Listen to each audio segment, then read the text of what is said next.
Hello class 12, welcome back to Concept Capsule. நாங்கள் Vicky sir. So நம்ம இன்றைக்கி வந்து dual nature of radiation and matterோட தேர்ட் லெசன் வந்திருக்கோம். நேற்று வரைக்கும் நம்ம இன்ட்ரடக்ஷன் பார்ட் பார்த்தோம். அதுக்கப்புறம் ஃபோட்டோ எலக்ட்ரிக் எஃபெக்டை பேஸ் பண்ணி என்ன கண்டுபிடிச்சோம், ஃபோட்டோ எலக்ட்ரிக் எஃபெக்டை யூஸ் பண்ணி நம்ம வந்து வேவ் நேச்சரை வந்து பார்ட்டிக்கல் நேச்சர்னு காமிச்சோம். கரெக்டாக லைட் வந்து ஒரு வேவ் நேச்சராக பார்த்துட்டு இருந்தது.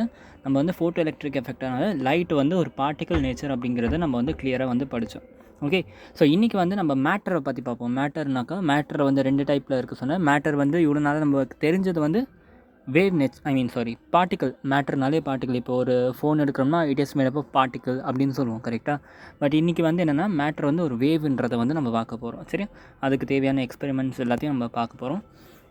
And before starting the video எல்லாருக்கும் சின்ன ரிமைண்டர், எப்படியாச்சும் நம்ம சேனலை சப்ஸ்கிரைப் பண்ணாமல் இருந்தீங்கன்னா பண்ணிவிடுங்க. பண்ணிவிட்டு அதுக்கப்புறம் வீடியோ கண்டினியூ பண்ணலாம். அண்ட் உங்கள் ஃப்ரெண்ட்ஸ் கூட ஷேர் பண்ணுங்கள். இப்போ நம்ம சேனலில் இல்லாத லெக்சரே கிடையாது 12th ஸ்டாண்டர்டில். ஓகே, மேட்ரிக்ஸ் டிட்டர்மினன்ட் இது ரொம்ப ஈஸியான லெக்சர். அதை தவிர்த்து எல்லாமே அப்லோட் ஆகிருக்கு. கெமிஸ்ட்ரியில் பார்த்தோம்னா சாலிட் ஸ்டேட் எடுக்கல, பயோமாலிகுல்ஸ் எடுக்கல, surface chemistry is completely theory. Just previous year பார்த்தாலே போதும். இது ரெண்டு விட்டுருக்கேன். மற்றபடி ஃபிசிக்ஸும் எல்லாமே எடுத்துகிட்டேன். இப்போ மாடர்ன் ஃபிசிக்ஸ் முடித்தோடனே மேக்ஸிமம் செமிகண்டக்டர்ஸும் ஆரம்பிச்சிடும். ஃபிசிக்ஸும் எல்லாமே எடுத்துகிட்டேன். ஸோ எல்லா சாப்டர்ஸும் இருக்கிறதுனால கண்டிப்பாக உங்களுக்கு ஹெல்ப்ஃபுல்லாக இருக்கும். உங்களுக்கு மட்டும் இல்லை, உங்கள் ஃப்ரெண்ட்ஸ்க்கும் ஹெல்ப்ஃபுல்லாக இருக்கும்னு நினைக்கிறேன். ஸோ மறக்காமல் எல்லோரும் கூட ஷேர் பண்ண மறக்காதீங்க. நீங்கள் இன்னும் சப்ஸ்கிரைப் பண்ணால் சப்ஸ்கிரைப் பண்ணிவிடுங்க. சரி, ஓகே கைஸ், ஸ்டார்ட் பண்ணலாம். நேற்று வரைக்கும் நம்ம வந்து முக்கியமாக ஒருத்தரை பற்றி படித்தோம், ஃபோட்டோ எலக்ட்ரிக் எஃபெக்ட். அதாவது லைட், அதாவது ஒரு radiation which is nothing but photons. அது வந்து எப்படி இருக்குது, பார்ட்டிக்கல் நேச்சர்னு சொல்லணும். இன்றைக்கி வந்து நான் என்ன பார்க்க போகிறோம்னாக்கா மேட்டர் நம்ம எல்லாருக்கும் இவ்வளோ நாள் என்ன தெரியும், it is made up of பார்ட்டிகல்ஸ்னு தெரியும். அதில் எந்த டவுட்டும் கிடையாது. ஆனால் இன்றைக்கி லெக்சர் பார்த்ததுக்கப்புறம் மேட்டர் வந்து பார்ட்டிக்கல் மட்டும் இல்லை, அதுக்கும் டியூவல் நேச்சர் இருக்குது. அதுவும் வந்து வேவ் மாதிரி ஆக்ட் ஆகும்னு சொல்லி பார்க்க போகிறோம். ஸோ இப்போ யாராச்சும் உங்களை வந்து நீங்கள் ஒரு பார்ட்டிக்கல் சொன்னால் நீங்கள் சொல்லலாம், தைரியமாக சொல்லலாம். என்னென்னா நான் ஒரு வேவ்னு சொல்லலாம். சரியா? ஸோ வேவ்னாக்கா என்ன அர்த்தம், எல்லாருக்கும் ஒரு பேசிக்காக டவுட் வரும். இப்போ என்ன அசால்ட்டாக வேவ்னு சொல்கிறீங்க அப்படின்னா, நம்ம ட்ராவல் பண்ணுறதுல நான் வேவ் மாதிரியாக ட்ராவல் பண்ணிகிட்ருக்கோம், இஷ்டத்துக்கு போயிட்டுருக்கோமே, நம்ம எப்படி ஒரு வேவ் மாதிரி இருப்போம் அப்படின்னாக்கா அதுக்கான எக்ஸ்ப்ளனேஷனை இன்றைக்கி வீடியோ எண்டில் வரைக்கும் உங்களுக்கு கிடச்சிரும். ஓகே, ஸோ இதை யார் உங்களுக்கு ஃபர்ஸ்ட் சொன்னா அப்படின்னா, வேவ் நேச்சர் ஒரு மேட்டர் வந்து ஒரு வேவ் நேச்சர் யார் சொன்னா அப்படின்னா de Broglie hypothesis. Okay, so இதை வந்து எல்லாம் டி ப்ராக்லின்னு சொல்லுவாங்க, இல்லை சில பேர் டி ப்ராக்லின்னு சொல்லுவாங்க. எப்படி சொல்லுவாங்க அது உங்கள் இஷ்டம். ஓகே, நான் வந்து டி ப்ராக்லின்னு சொல்லுவேன். பட் மோஸ்ட் ஆஃப் த கேசஸில் நம்ம வெஸ்டர்ன் சைட்லலாம் பார்த்தா ப்ராகி சொல்லுவாங்க, ப்ராகி அப்படின்னு சொல்லுவாங்க. ஓகே, ஸோ எனக்கு வந்த மாதிரி நான் சொல்கிறேன். ஸோ இவரோட ஹைப்போதசிஸ். ஓகே, ஹைப்போதசிஸ்லாம் ஒன்றும் இல்லை, இதுக்கு எந்த ப்ரூஃபும் கிடையாது, ஒன்றும் கிடையாது. பட் ஸ்டில் வந்து இது வந்து என்ன ஆகிடுச்சு, இது ஒரு லா மாதிரி இருக்குது நமக்கு, அதான் ஹைப்போதசிஸ்.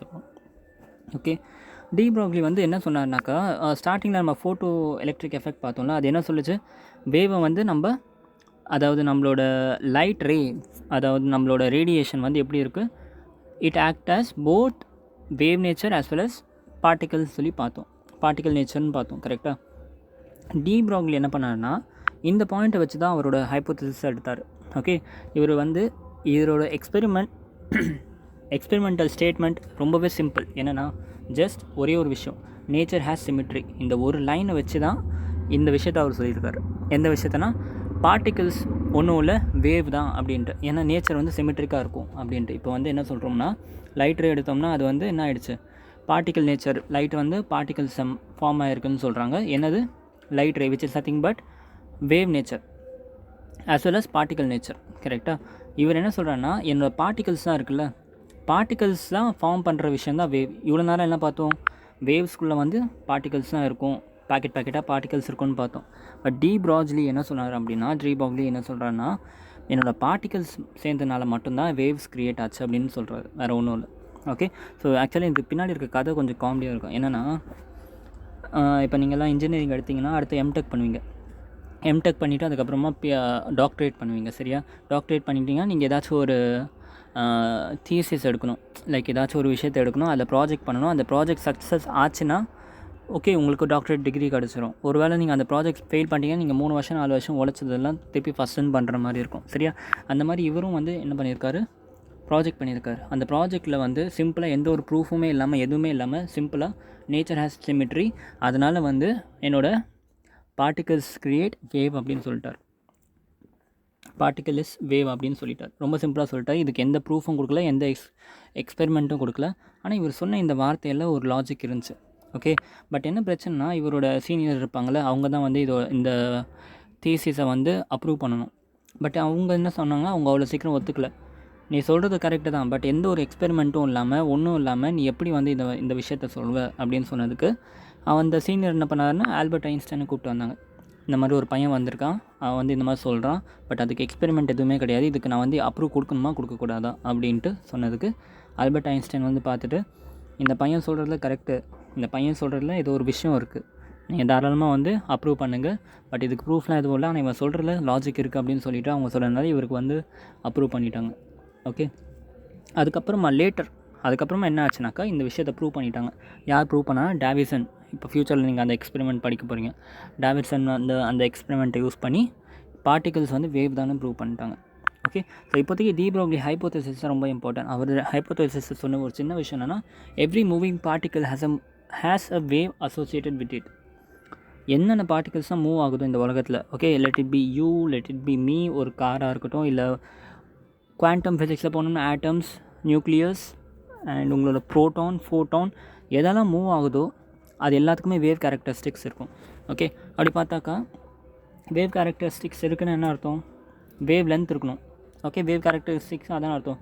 அந்த வேவ் நேச்சரில் மூவ் ஆகுதுன்னா இதான் அர்த்தம். நம்ம இவ்வளோ நாளாக நமக்கு தெரிஞ்ச வேவில் நம்ம சவுண்ட் வேவ் பார்த்துருக்கோம், எலக்ட்ரோ மேக்னெட்டிக் வேவ் பார்த்துருக்கோம், அதெல்லாம் இப்படி தானே இருக்கும். அது எல்லாத்துக்கும் என்ன இருக்கும்? வேவ் லென்த் இருக்கும். இதான் வேவ் லென்த். இப்போ நான் வந்து ஒரு மேட்டர் வந்து ஒரு வேவாக அசோசியேட் ஆகுதுன்னு சொல்லிட்டேன். Okay, every moving particle has a wave associated with it சொல்கிறேன். ஓகே, அப்போ என்னோடய மேட்டருக்குலாம் வந்து என்ன ஆகும்? அது மூவ்மெண்ட்டும் வேவ் மாதிரி தானே இருக்கணும், கரெக்டாக? ஸோ அதை கொண்டு வரதுக்கு தான் என்ன பண்ணாங்க, ஒரு சின்ன ஈக்குவேஷன் கொண்டு வந்தாங்க. அந்த ஈக்குவேஷனில் வந்து பார்ட்டிகல் நேச்சரும் ரிலேட் ஆகிருக்கும், வேவ் நேச்சரும் ரிலேட் ஆகிருக்கும், சரியா? ஸோ அப்போ டி ப்ரோக்லி என்ன சொன்னான்னா, இங்கே ஒரு மாஸ் m இருக்குது. ஓகே, இந்த மாஸ் m வந்து ஒரு வெலாசிட்டியில் மூவ் பண்ணால் அது கண்டிப்பாக என்ன இருக்கும்? பொட்டென்ஷியல் இருக்குமா? கரெக்டாக, பொட்டென்ஷியல் எவ்வளோ இருக்கும்? மொமெண்டம் இருக்கும். மொமெண்டம் எவ்வளோ இருக்கும்? m into v. கரெக்டாக, அதுக்கு மொமெண்டம் எவ்வளோ இருக்கும்? m into v இருக்கும். நவ் இப்போ என்ன பண்ணிட்டாங்கன்னா ஒரு சின்ன ரிலேஷன் கொண்டு வந்தார். Wave length is equal to h/p, where h is the Planck constant and p என்னது மொமெண்டம், சரியா? Wave length. ஸோ இப்போ இதை பார்த்தோம்னா மொமெண்டம்ன்றது யாரோட கேரக்டரிஸ்டிக்ஸு? பார்ட்டிக்கல் நேச்சர் காமிக்கும், ஏன்னா மாஸ் இன்வால்வ் ஆகிருக்கு, கரெக்டாக? அண்ட் லாம்டாங்கிறது என்னது? வேவ் நேச்சர் காமிக்கிறது, சரியா? ஸோ அப்போ இந்த ஈக்குவேஷன் வந்து என்ன ஆகிடுச்சு? Momentum, particle nature and wave நேச்சரை வந்து என்ன ஆகிடுச்சு? இது வந்து ரிலேட் பண்ணிடுச்சு. ஓகே, ஸோ இந்த மாதிரி வேவ்ஸ் எல்லாம் என்ன சொல்லுவாங்கன்னா மேட்டர் வேவ் சொல்லுவாங்க. இந்த மாதிரி ஒரு வேவ் நம்ம பார்த்ததில்ல. இவ்வளோ நாள் உங்களுக்கு தெரிஞ்ச வேவ்லாம் 3 தான். ஒன்று சவுண்ட் வேவ், இல்லை எலக்ட்ரோ மேக்னெட்டிக் வேவ், இல்லை லைட் வேவ், இந்த மாதிரி வேவ்ஸ் தான் தெரியும். பட் இப்போ புதுசாக ஒரு வேவ் இருக்குது, மேட்டர் வேவ். இது என்னது மேட்டர் வேவ் அப்படின்னாக்கா, நம்ம எந்த மோஷனில் மூவ் ஆகுறோமோ அதுதான் மேட்டர் வேவ், சரியா? ஸோ இப்போ இதை உங்களுக்கு இன்னும் கிளியராக புரிய வைக்கிறேன், வெயிட் பண்ணுங்கள். இப்போ நம்ம என்ன சொல்ல வரேன்னா, இப்போ இந்த இடத்துல வந்து ஒரு பாக்ஸ் இருக்குது, 100 kg பாக்ஸ் இருக்குதுன்னு வச்சுப்போமே. இது வந்து ஒரு மேட்டர் வேவ் க்ரியேட் பண்ணும். ஓகே, இது ஒரு மேட்டர் வேவ் க்ரியேட் பண்ணும், சரியா? அப்போ ஒரு வேவ் க்ரியேட் பண்ணுன்னா கண்டிப்பாக அதுக்கு லாம்டா வேணும், கரெக்டாக? வேவ் லென்த் இருக்கணும், சரியா? அப்போ இந்த வேவ் நான் இப்போ தள்ளி விட்றேன், 10 m/s ஸ்பீடில் தள்ளி விட்றேன். அப்போ என்ன ஆகும்? இது மேட்டர் வேவ் மூவ் ஆகுதா?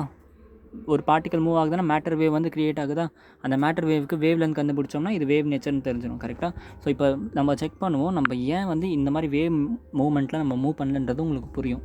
ஓகே, ஸோ பாருங்கள், நமக்கு தெரிஞ்ச ரிலேஷனாக lambda is equal to h/p, கரெக்டாக? ஸோ h வந்து என்ன? பிளாங்க் கான்ஸ்டன்ட் எல்லாருக்குமே தெரியும், 6.626 × 10⁻34, கரெக்டாக? மாஸ் எனக்கு தெரியும் 100 kg, v வந்து வெலாசிட்டி கிவன் 10. ஸோ இதை சால்வ் பண்ணால் எனக்கு லாம்டோட வேல்யூ எவ்வளோ வருது? Wavelength equal to 6.626 × 10⁻37 metre. Okay, எவ்வளோ ஒரு பெரிய எவ்வளோ மைன்யூட்டான ஒரு வேவ் லென்த் பாருங்கள். இவ்வளோ மைன்யூட்டில் வந்து நம்ம மெஷர் கூட பண்ண முடியாது. உங்களால் மிஞ்சி போனால் என்ன, ஒரு ஆம்ஸ்ட்ராங்கில் யூனிட்டை பார்க்க முடியுமா? ஆம்ஸ்ட்ராங்லாம் எவ்வளோ இருக்கும்? 10⁻⁻⁻10ல்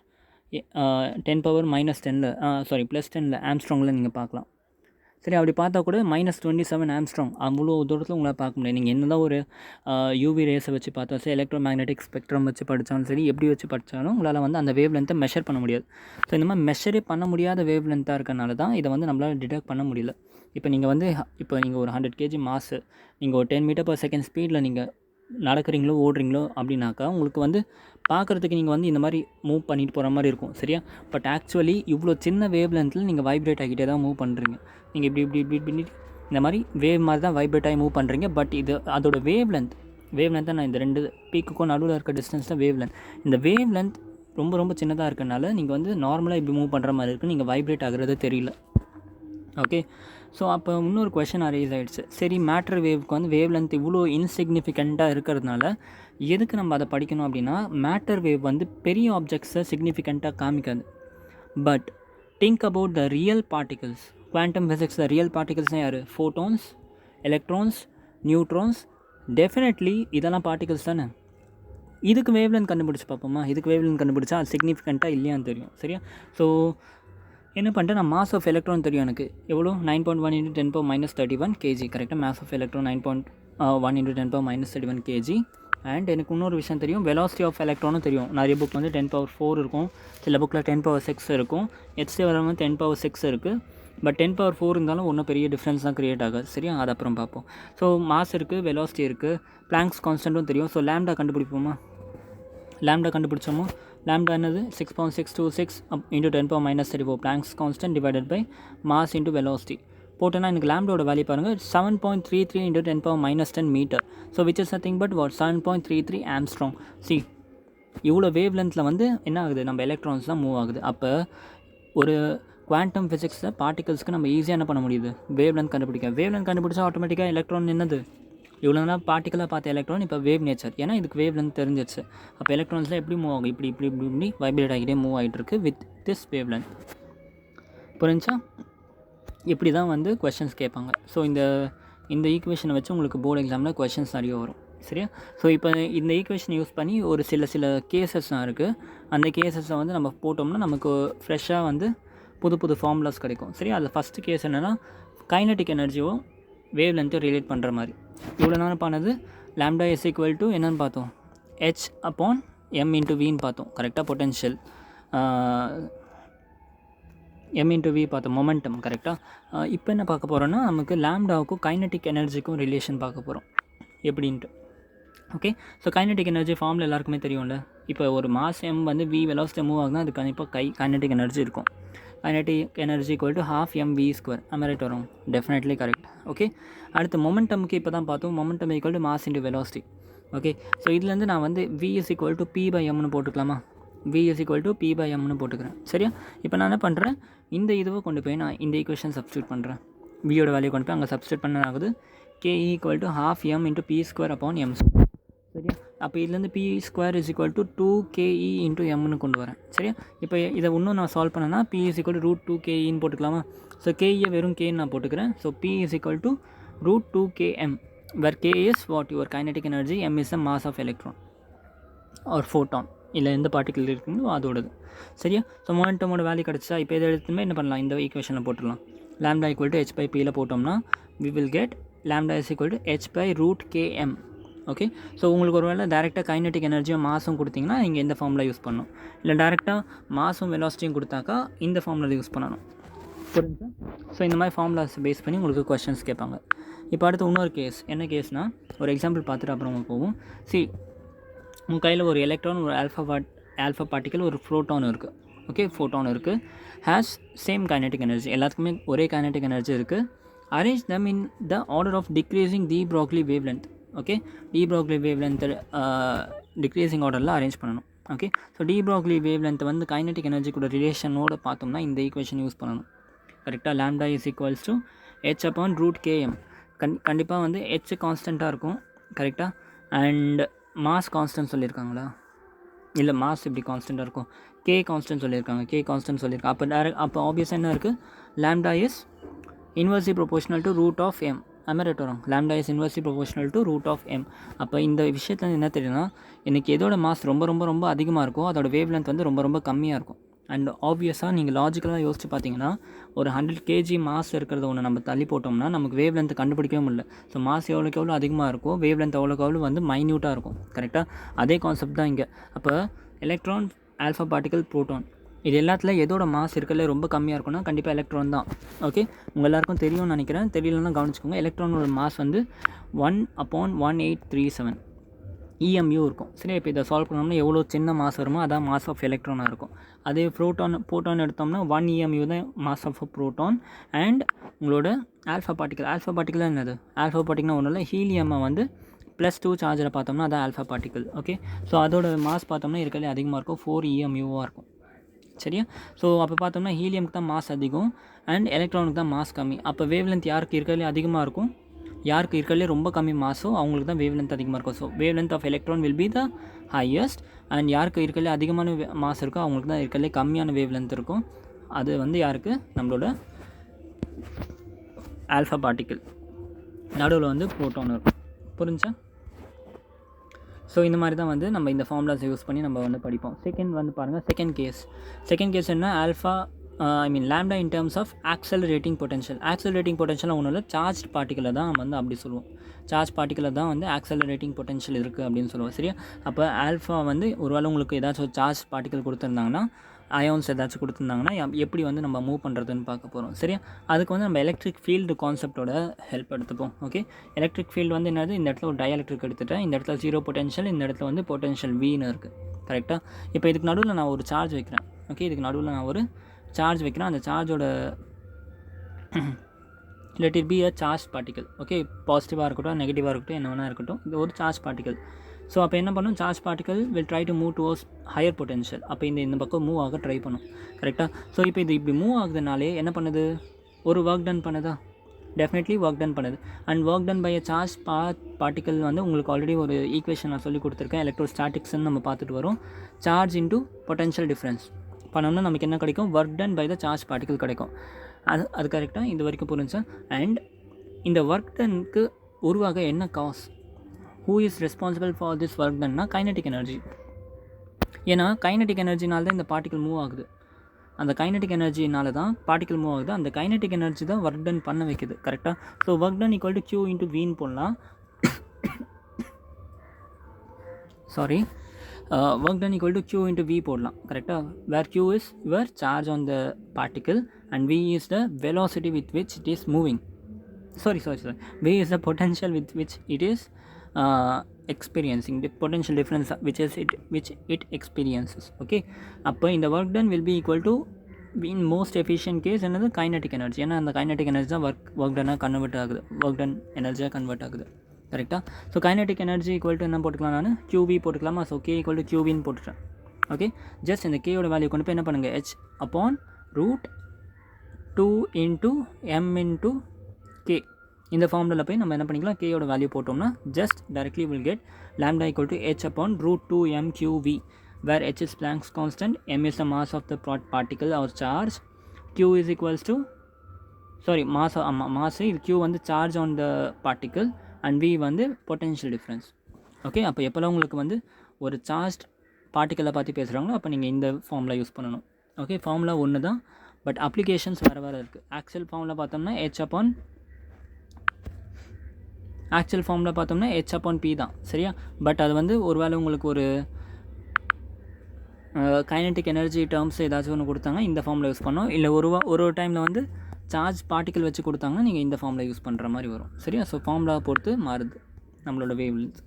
ஓகே, அண்ட் லாஸ்ட்டாக ஸ்பெஷல் கேஸ் ஒன்று இருக்குது, இதை யூஸ் பண்ணுவோம் நிறைய நம்ம. ஓகே, எலக்ட்ரான் வச்சு. ஓகே, லாம்டா ஃபார் எலக்ட்ரானுக்கு என்ன பண்ணுறோம், எலக்ட்ரான் ஒரு சார்ஜ் பார்ட்டிக்கல் எல்லாமே ரைட்டாக வரும் டெஃபினெட்லி. ஸோ இதுக்கு முன்னாடி நம்ம யூஸ் பண்ண ரிலேஷனை இங்கே யூஸ் பண்ணுறோம். Lambda equal to H/√2 mass of electron, charge on the electron and potential on the electron. கரெக்டாக? ஸோ இந்த ஈக்குவேஷனை வச்சு நம்ம இல்லை தெரிஞ்ச வேல்யூவில் என்னது, H தெரியும், மாஸ் ஆஃப் த எலக்ட்ரான் தெரியும், சார்ஜ் ஆன் த எலக்ட்ரான் தெரியும், பொட்டன்ஷியல் மட்டும் தெரியாது. கேஸ் அது வேரி ஆகும். Okay, so lambda equal to Hக்கு பதிலாக 6.626 × 10⁻34 ஜூல் செகண்டில் இருக்கும். கீழே வந்து 2 into mass of electron 9.1 × 10⁻31, charge on the electron 1.6 × 10⁻19, V வந்து பொட்டன்ஷியல் டிஃப்ரென்ஸ். ஓகே, ஸோ இப்போ இதை சால்வ் பண்ணோம்னாக்கா சிம்பிளாக lambda is equal to √150/V. Okay, so potential டிஃப்ரென்ஸை பொறுத்து உங்களுக்கு இது மாறிக்கிட்டே இருக்கும். சரியா? இதோட வேல்யூ வந்து ஆம்ஸ்ட்ராங்கில் வரும். ஓகே, இது வந்து ஒன்லி ஃபார் எலக்ட்ரான் வேலிட். புரிஞ்சா? ஸோ இது வந்து இப்போ உங்களுக்கு ஒரு பொட்டன்ஷியல் டிஃப்ரென்ஸ் கொடுத்தாங்கன்னா அதை வச்சு நீங்கள் வேவ் லென்த்தை ஈஸியாக கண்டுபிடிச்சிடலாம் ஃபார் அன் எலக்ட்ரான். சரியா? ஸோ அடுத்து ஒரு கொஸ்டின் மட்டும் பார்த்துருங்க, இன்றைக்கி லெக்சர் முடிச்சிடலாம். Find the de Broglie wave length associated with electron at 600 volt. 600 volt இருந்துச்சுன்னா வேவ் லென்த் எவ்வளோ வரும், 150/600 = 0.5 ஆம்ஸ்ட்ராங். சரியா? ஸோ இதே மாதிரி வந்து நீங்கள் ஒருவேளை மோனோ அட்டாமிக் கேஸ் மாலிகுல் கொடுத்தாங்கன்னா நீங்கள் டேரெக்டாக இந்த ஃபார்மில் யூஸ் பண்ணலாம். H = இது உங்கள் சிலபஸ் இல்லை, பட் காம்படிட்டிவ் எக்ஸாமுக்கு ப்ரிப்பேர் பண்ணுறீங்கன்னா இந்த ஃபார்மில் யூஸ் பண்ணிக்கலாம். lambda is equal to h upon root 3mkt, where k is Boltzmann constant, t வந்து absolute temperature, m வந்து mass of the gas molecule. Okay, இந்த ஃபார்மில் யூஸ் பண்ணிங்கன்னா நீங்கள் வந்து ஒரு கேஸ் மாலிகுல் கொடுத்தாங்கன்னா அதுக்கு லேம்டா கண்டுபிடிக்கலாம். உங்கள் என்சிஆர்டி சிலபஸும் இது கிடையாது. காம்படிட்டிவ் எக்ஸாம் யூஸ் பண்ணுறீங்கன்னா நீங்கள் கையோட இந்த ஃபார்ம்லாம் படிச்சிருங்க. ஓகே, ஸோ இன்னும் இதுக்கே இன்னொரு ஃபார்ம் இருக்குது, 25.6 upon root m into t, வேறு ரூட் எம்னா என்னது மோலார் மாஸை வச்சு நீங்கள் போட்டுக்கலாம். சரியா, இது வந்து அப்சல்யூட் டெம்பரேச்சர். இந்த 2 ஃபார்மில் யூஸ் பண்ணி நீங்கள் ஈஸியாக கண்டுபிடிச்சிக்கலாம். சரியா, ஸோ அவ்வளோதான் இன்றைக்கி லெக்சர். இது போதும். நம்ம வந்து அடுத்த லெக்சரில் வந்து இன்னும் டீட்டெயிலாக வந்து அடுத்த பார்ட் ஆஃப் த லெசன் பார்ப்போம். நாளைக்கு லாஸ்ட் லெக்சர், அதோடு இந்த லெசன் முடிச்சிடலாம். சரியா, thank you so much and have a great day. Good bye.